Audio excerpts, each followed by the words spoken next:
Hey, what's up everyone? It is your friendly neighborhood YouTuber here, and today I just want to talk about something that's been on my mind the last few weeks and months. If you've been following my channel for a while now, you know that the GMAT has been a substantial part of my life for realistically the last year and a half.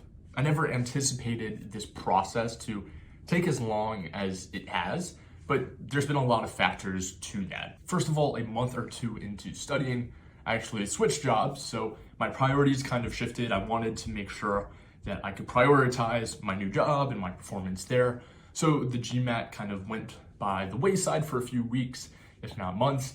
And then as soon as I got back into studying, GMAC announced the new GMAT focus exam. So I kind of had to shift what I was studying for because the material was pretty substantially different. And then because of the new exam, I then had to wait a few months for the exam to actually be released because it was being released on a certain date and I had to wait until that date to take it. So that took a long time. And then, as you may know, I took the GMAT focus exam on the very first day that it was available. I made a video all about this, and in that video, I showed you the score that I got, and I got a 615 on the GMAT focus exam. That's a good score overall, percentile wise. The scaling is different on the focus exam, and on the traditional GMAT, I think it said that that would be around the 680 level, which is great, but still short of my goals. And so after I took this exam and got this score, I was really conflicted about how to feel. Part of me just wanted to be done and wanted to be proud of myself that I gave it my best shot and move on. But then another part of me knew that I could do better and honestly felt that I had come up short of what I knew that I could do. So because of those feelings, that feeling of coming up short won out. And I made the video, I said, I really want to take the exam again.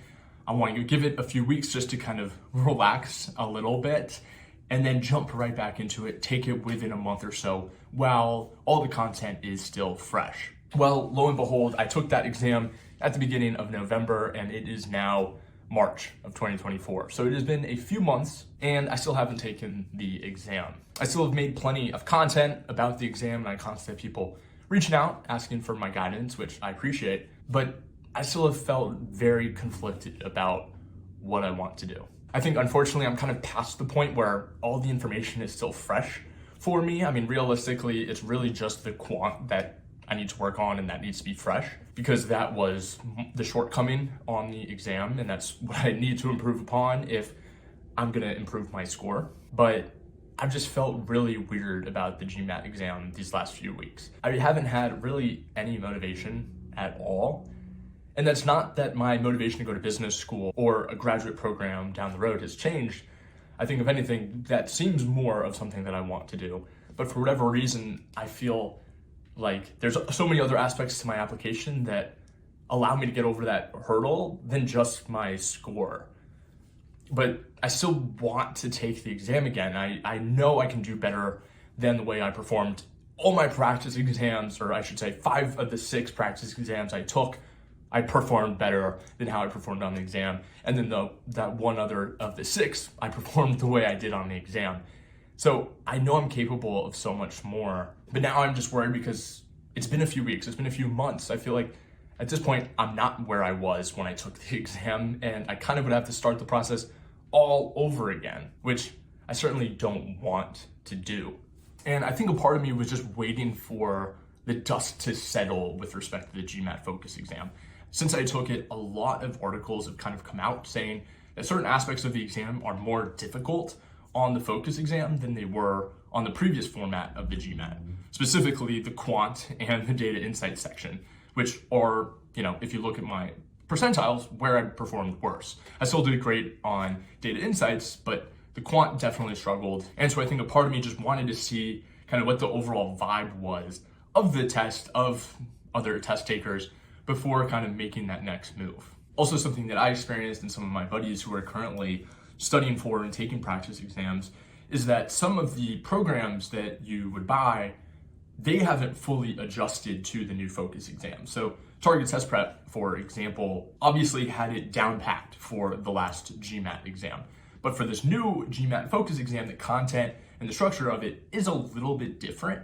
And so I think in terms of just how they format the practice problems and how you learn everything, it really isn't up to speed for where it needs to be, just because there hasn't been enough data probably for them to fully connect all the dots for how they need to structure it. So this was another reason why I kind of just wanted to wait to see what happens, because I obviously want to make sure that I spend my time wisely. I'm at a point in my life where I have a lot of different priorities and a lot of different things that require my time. And it's also one of those things where it's a lot of diminishing returns. I mean, after a certain point, the minimum value gained isn't necessarily worth the time or the effort. So it's just been kind of a game of give and take in terms of what I would plan to do.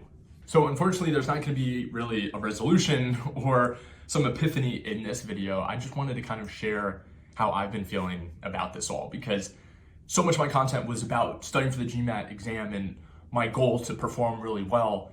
And for myself, I just knew I didn't perform up to that. And I don't want to say that I was embarrassed, but I know that I'm just capable of more. And that's why I honestly am grateful for this YouTube channel, because it holds me accountable. If I make a video and I say I want to get a certain score, I better get that score. This is what was super helpful for me back in college when I would make the study vlogs, when I'd be studying for a big exam. I knew if I filmed myself studying and kind of documented the whole process, that I better perform well on that exam, because otherwise it's gonna be pretty embarrassing when I tell the camera I got a 70. So I've tried to leverage that as much as I could for this, just because it creates that extrinsic motivation. But it's still been one of those things that's just been a challenge, because I got a good score, which I should be proud of, but I guess I can really only settle for great. So that's what I'm going through right now. If you're watching this video, I appreciate you. I'm still figuring out what my next steps are.